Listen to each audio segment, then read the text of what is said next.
great swing first off a pitcher that hadn't given up much this year, and we knew he was fast watching him all spring and hearing the reports, but watching him get down the line that first at bat, that's actually real impressive coming out of the right-hander's box. And then you get him on third base, and it's one of those situations when you have a plus runner, it just speeds everything up. They knew that even at the short pop fly, Mike Schilt did a great job of pushing it there.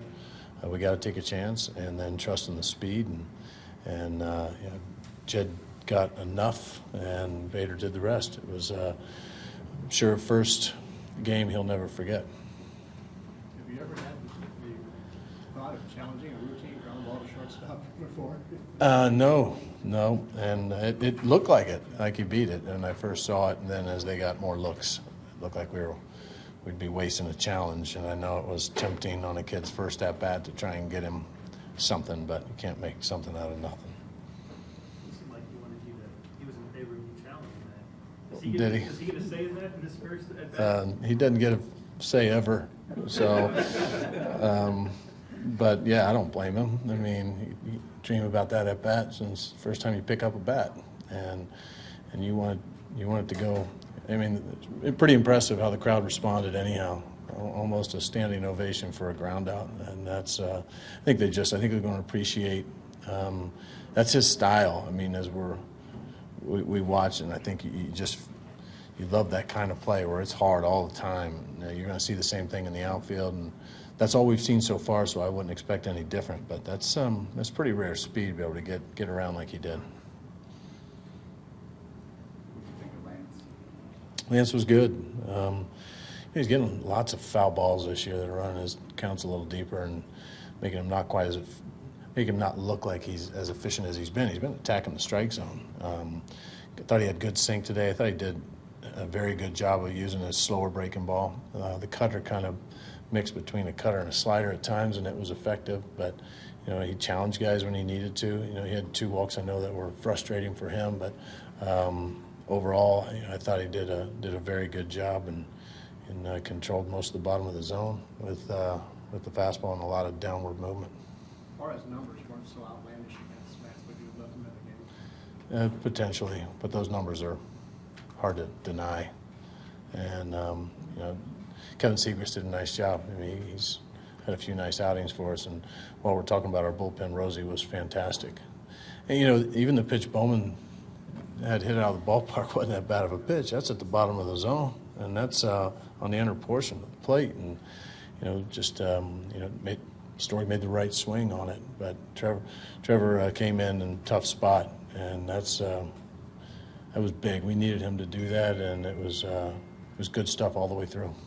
Not too many outings. Is that something you might want to look at? No, probably not. Yeah, I would rather have him be really good more often and one inning stints, and most of that is the fact that we've had history too when we try and throw him more pitches that his body just hadn't responded well. So we're trying to always balance keeping him healthy, and he's had a lot of rest going into the day and was ready to go. Took the ball and gave us a chance. The shortened time between innings, how did that get presented to you? Yeah, they told us, we all knew early in the day. Lance was excited about it. He asked, why isn't it always like this? So he feels like he has to wait around all the time for commercials to be finished. But to be honest, I didn't even notice. I mean, I noticed the real long breaks because we just were sitting around waiting. So I'm always a fan for keeping the game going. And all the feedback we're getting from our fan base all across baseball is that we got to figure out ways to get rid of some of the dead time. And if this is a way to do it, I hope it's good feedback for the league, and I know that they'll do the right thing with that information. How do you measure the constant infusion of those guys at Memphis, whether it's DeYoung or Boyd or Bader or whoever? Those guys are doing something right. They're about 35 games over 500 down there, so we knew we had some talent.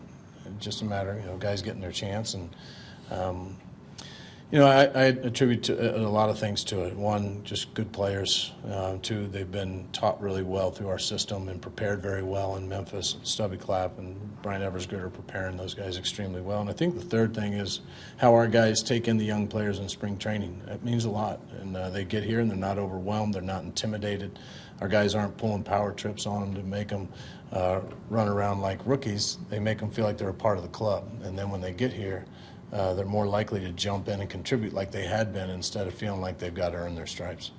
The young and long both turned into terrific defensive players. Yeah, Colton probably game saver, and DeYoung, don't get away from the fact too he got us going here too. Just another spark offensively, but defensively, getting the double plays when we need them, and just making the plays that we need them to make.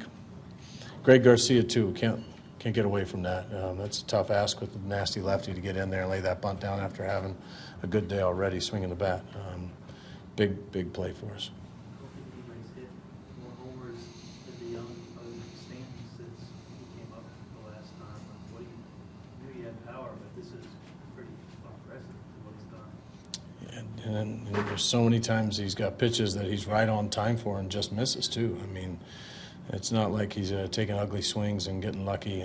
He's taking good aggressive swings, and the timing looks right on many different style of pitches, which to me looks like he's in a good place.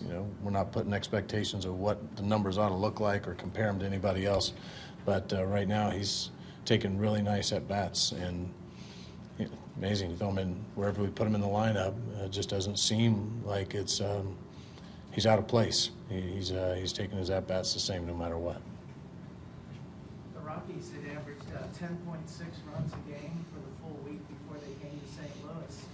What's your overall thoughts on the defense and the pitching performance to hold them to just 2 runs in each of his first 2 games? Yeah, I can't say enough about our starting pitching, and that's a season-long comment, and just they're continuing to give us a chance. And if they keep doing that, we're going to put some things together, offensively, defensively, and in our bullpen to match what they're doing. But when you're talking about being able to hold down a good offense like this, you're talking about your starter having to go almost through this lineup 3 times, and I'm just real impressed with how our guys are going about their business. Do you have an update on Wainwright and why he's been so Yeah, just mid-back, and he went out and had his bullpen today, and that was something that kind of showed its head at the end of his start in Chicago, and so we knew that was kind of there. Thought we might be getting ahead, and it's tightening up on him. Do you think with that day off Monday, he might still be able to pitch by the end of the Milwaukee series there? Hopeful. Yeah, that's one of the benefits of this 10-day DL, I think. And talking to him is pretty tough when you start talking about DL. But I think just encouraging him and all of our starters, when we have something going a little bit wrong, take advantage of that new rule. And you're talking about missing a start, and could be good for everybody. Is that Luke Weaver getting called up? We haven't announced anything yet.